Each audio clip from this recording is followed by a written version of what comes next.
आप लोगों का जोश देख के मुझे तो ये तसल्ली हो गई है कि नेपाल देश जैसी क्रांति करने के लायक हम हो चुके हैं। लेकिन एक फर्क है, नेपाल में जो क्रांति हुई वहां पर जैन जी लोगों ने की थी, ये भारत की क्रांति हम कैडर जी लोग करेंगे।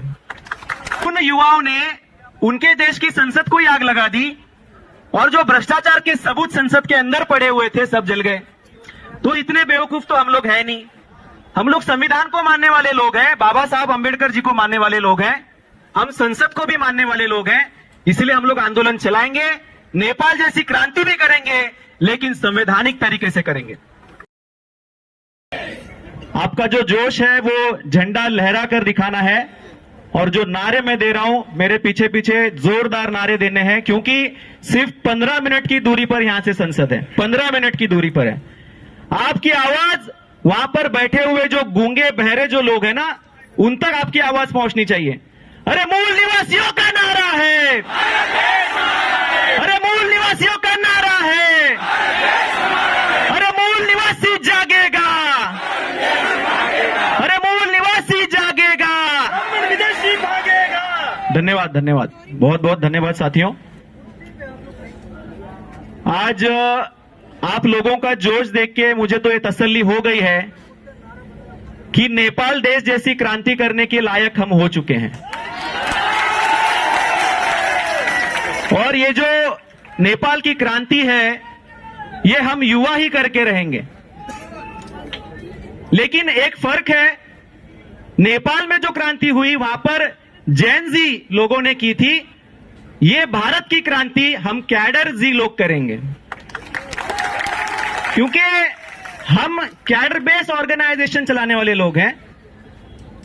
उन युवाओं ने उनके देश की संसद को ही आग लगा दी और जो भ्रष्टाचार के सबूत संसद के अंदर पड़े हुए थे सब जल गए।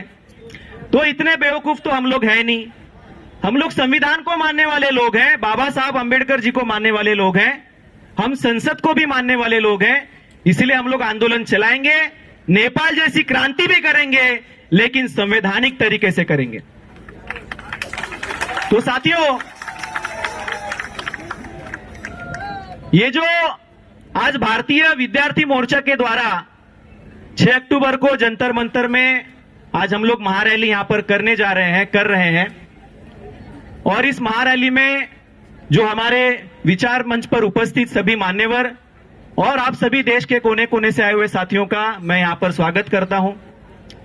साथियों, काफी महत्वपूर्ण बात है समझने के लिए कि आज इस देश में शिक्षा व्यवस्था का जो इतिहास है ये एक बहुत बड़ा इतिहास है, क्योंकि भारत में हमें शिक्षा मुफ्त में नहीं मिली। भारत में शिक्षा मिलने के लिए 108 वर्ष का संघर्ष हमारे महापुरुषों द्वारा चलाया गया और तब जाकर आर्टिकल 21A में, इंडियन कॉन्स्टिट्यूशन के आर्टिकल 21A में फ्री एंड कंपल्सरी एजुकेशन मिला। ये जो राइट टू एजुकेशन है ये आर्टिकल 21A के तहत मिला। उसके लिए भी बाबा साहब को अमेंडमेंट करनी पड़ी संविधान के अंदर, तब जाके साथियों हमें शिक्षा का अधिकार मिला है। और ये आज हम देख रहे हैं जिन लोगों को आर्टिकल 21A के तहत, आपको पता नहीं होगा, मैं आपको आर्टिकल 21A क्या है वो समझा रहा हूं। आर्टिकल 21A के तहत जो भी बच्चे जिनकी उम्र 6 से लेकर 14 साल तक है, उन सभी बच्चों को फ्री एंड कंपल्सरी एजुकेशन मिलना चाहिए। बहुजन नायक मान्यवर वामन मेश्राम साहब का आज के इस महारैली में जंतर मंतर पर आगमन हो चुका है। आप सभी से अनुरोध है कि सभी अपने जगह पर खड़े होकर झंडा लहराकर जोरदार नारा लीजिए, वोट 50 से, वोट 50 से, माननीय वामन मेश्राम साहब आगे बढ़ो, हम के साथ हैं। वामन मेश्राम साहब आगे बढ़ो, हम आपके साथ हैं। बहुत बहुत धन्यवाद। तो साथियों,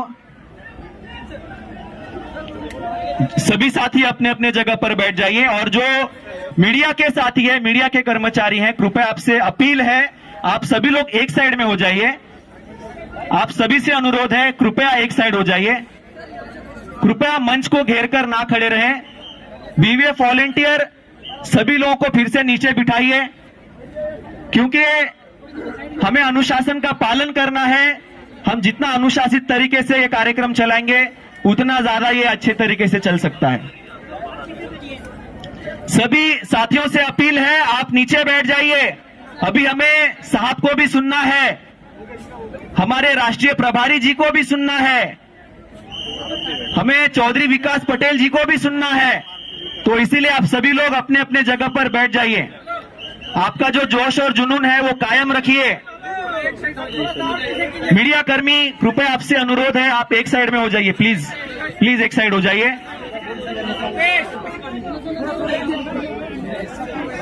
ठीक है, ठीक है, ओके ओके, ठीक है, ओके। साथ नेपाल जी बाइट तो साथियों, ये जो मैं आर्टिकल 21A के बारे में आपको समझा रहा था कि आर्टिकल 21A में लिखा गया है कि जो 6 साल की उम्र से लेकर 14 साल उम्र तक के जो बच्चे हैं उनको फ्री एंड कंपलसरी एजुकेशन दिया जाए, और ये जिम्मेदारी इंडियन कॉन्स्टिट्यूशन ने सरकार पर लगाई है। तो ये सरकार की जिम्मेदारी बनती है कि उम्र 6 से लेकर 14 तक सभी बच्चों को फ्री एंड कंपलसरी एजुकेशन दिया जाए। लेकिन यही वो सरकार है जो हमारे पास बजट नहीं है ये कहकर अब तक 90,000 सरकारी स्कूलों को बंद कर चुकी है, ताला लगा चुकी है।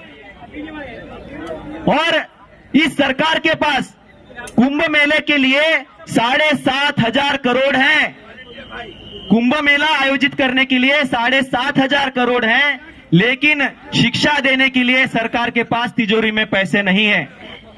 तो ये जो सरकार है ये शिक्षा विरोधी सरकार है, और इन्होंने 2020 में जो शिक्षा नीति लाई, इस शिक्षा नीति के तहत हमारे बच्चों को माध्यमिक शिक्षा से, उच्च शिक्षा से वंचित करने के लिए उन्होंने उसमें पॉलिसी बनाकर रखी है।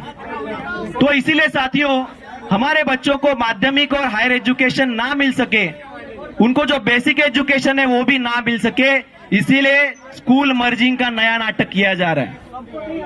और इसके वजह साथियों, जो हमारे बच्चे SC ST OBC के जो बच्चे हैं जो स्कूलों में पढ़ रहे थे, उनकी शिक्षा समाप्त करने वाली एजुकेशन पॉलिसी है। इसीलिए साथियों, एजुकेशन पॉलिसी को हमारे देश में समाप्त करने के लिए सबसे बड़ा आंदोलन चलाने की जरूरत है। और ये आगाज भारतीय विद्यार्थी मोर्चा ने किया है, और इसीलिए जंतर मंतर पर आज हम लोग हजारों लोग यहाँ पर इकट्ठा हुए हैं, ताकि आने वाले समय में ऐसी कोई भी जो गैर संवैधानिक एजुकेशन पॉलिसी है वो इस देश में दोबारा ना बन सके। तो साथियों, मैं आखिरी बात आप सभी लोगों से कहना चाहूंगा, क्योंकि समय की कमी है। मैं सिर्फ एक बात आपको कहना चाहूंगा कि आज भारत के अंदर हम लोग मोर्चे निकाल रहे हैं, हम लोग रैली निकाल रहे हैं, और 3.5% जो ब्राह्मण है वो पॉलिसियां बना रहा है।